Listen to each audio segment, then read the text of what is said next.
Welcome to Tuesday's edition of TimesCast.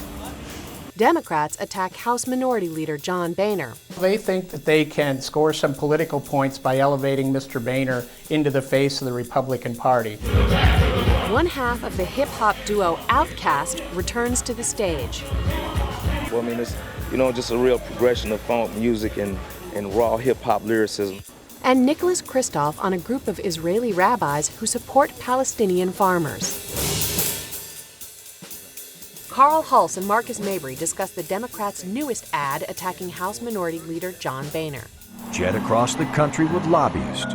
Why is it seems that the Democrats want to make this midterm election campaign be about John Boehner, who most Americans don't even know? Yeah, no, there was a poll, CNN had a poll that said, 55% of the people don't know who he is. Part of their strategy here, the Democratic strategy, is to make mischief among the Republicans. They want to sow some division, cause some difference in opinion, try and get those folks disagreeing with each other. They want to make Mr. Boehner sort of they're picking their point man. There's an old campaign strategy. He says, pick your opponent. There's white practitioners of that in the White House. They're picking Mr. Boehner as their opponent, even though people don't know him. They think there's some other benefits that they can get from that.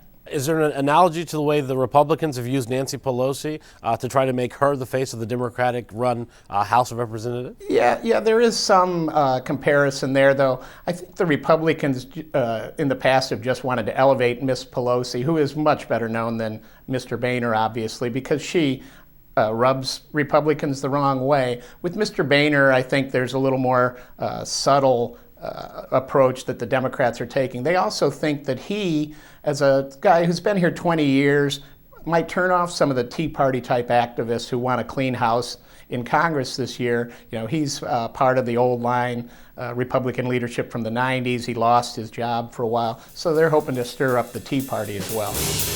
Melena Rysick catches a classic car ride with Big Boy of the duo Outkast. Hey, How you doing? good. Melena, nice to meet ya. Everybody knows the hip-hop group Outkast. We have all shaken it like a Polaroid picture. I'm Melena Rysick, and I am here at Brooklyn Bowl to see Big Boy, who is better known as half of the duo Outkast.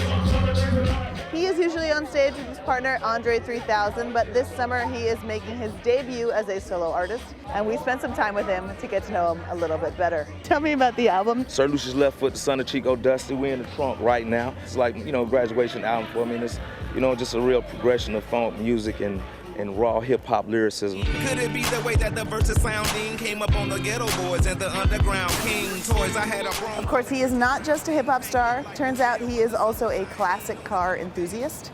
So we are here at the Classic Car Club in Manhattan to take a little spin. Yeah, floor it! Yeah. They won't let me go so fast. I love old school cars. I got Chevrolets, like Impalas and things like that. The music, for one, I got systems in them, so I listen to the music. Like if you want to ride, see how it sounds in the Cadillac, or if it sounds in your truck, you know what I'm saying? I do different things like riding different cars and see how the music hit in the trunk. Got to keep the music in there. Op-ed columnist Nicholas Kristof reports from the West Bank on a group of rabbis who face down Israeli settlers to aid Palestinian farmers. I'm Nicholas Kristof for the New York Times in the West Bank.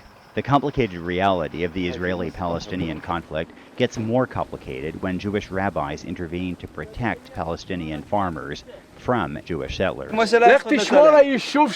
Rabbis for Human Rights is a voice of conscience in Israel. The rabbis and Israeli volunteers working with them escort Palestinians to reduce conflicts with the army. The reality of the occupation is that it's very difficult for Palestinian farmers to do anything against the pressures of the settlers or from soldiers who are always very controlling of their movements. Rabbis for Human Rights have strong backing from American Jews.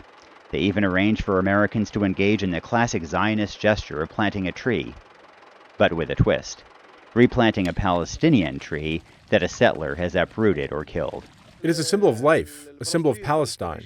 It symbolizes everything. For us, an olive tree is holy. Olive trees are mentioned in the Quran. This Jewish settler has a gun and enough authority to stop the farmers from entering their land. No, they say you can't have a tractor on the road here. Yes, you can. Okay. This day ends well for these Palestinian farmers. The army agrees that 3 farmers can go and water the olive trees. There's a feeling of victory. The trees will live for another day. The fact that 3 people farming the land now is an achievement, and I'm happy about that. I'm frustrated that this is the way it has to happen, and it's not natural. Join us again tomorrow for another edition of TimesCast.